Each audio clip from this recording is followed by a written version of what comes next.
now by my wife is starting the younger horse. This young horse happens to be a 3-year-old quarter horse.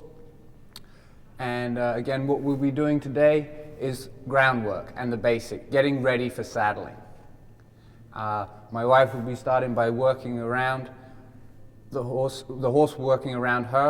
Again, we're using the indoor arena today to show you that you can do it in the indoor arena, but because not everybody has a round pen. We generally like to use the round pen to start with because then we can have the horse go free a little more and be open to more suggestions. And it's, again, a little more controlled environment. But again, we're demonstrating here in the arena because this is also a safe area for the horse.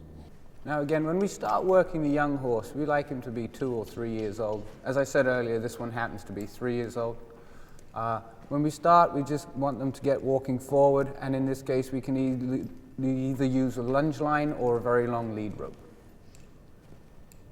And what we like to see the horse doing is being quiet and relaxed, and also the handler being quiet and relaxed, opening the door to the left and closing the door to the right. Here we see moving the hip around, which will later be where your leg will be when you start to ride it, and also moving the shoulder out, getting control of the horse. And again, the inside hand was picked up. That will be later the bridle rein as you step in towards the shoulder with the hand in your body. That's where your leg will be. Again, we move the hip again, nice and easy. Keep it simple. Ask him to move out. Everything's just generally relaxed. Now we'll turn the other way, and again, this little exercise here is to get the front legs crossing over in front of each other, and this is vital down the line for the rollback and the turnaround. And again, we work the horse both ways. That stops the horse just being one-sided, because we saddle up from the left, we start brushing from the left, and we walk them from the left. We like to let the horse know that we're all generally around them at all times, so they can be nice and relaxed.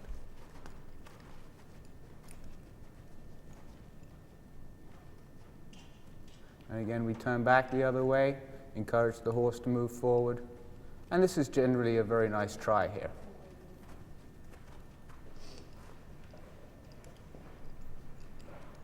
And we also teach it to back up, move away from the pressure.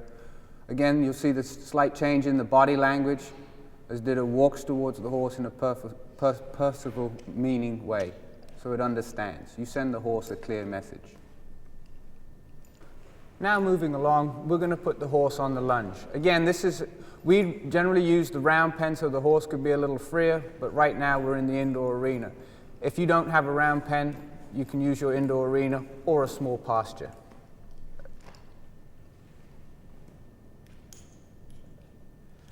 And again, what we'll be doing here is just asking the horse to walk forward, jog forward, and lope forward in both directions in a nice, relaxed manner.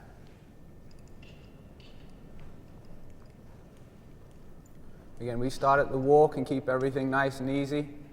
And again, you use your voice to communicate to the horse. You might say walk on, or you might cluck once or twice. And everything's just very nice and simple. When we advance up to the jog, then we might use our voice and cluck a little more, be a little more busy with our body, have a little more life in our body, and make it nice and smooth.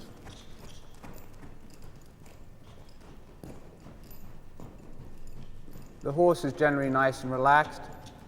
And then when it feels good and looks good, you might ask the horse to be pushed up into the lope. And again, we tend to use the kissing like this. And again, we get a little more active with our body. At this stage of the game, it doesn't really matter if it picks up the incorrect lead or the correct lead. We just want it listening to us and understanding what it wants. Here we have the correct lead taken, so that's perfect. So we don't have to worry about it. As I said, if he picks up the wrong lead, then break him down to the jog and try again. When we ask the horse to stop, we just say the word whoa. We might step across it a little more, but in this case he's a little older, so this is fine, he knows this. And then we just open and close the door and turn to the other direction. Again, it's about being 100% sure with what you're doing. And again, you'll see that we'll use those vocal cues and cluck him up to the jog and then kiss him up to the lope.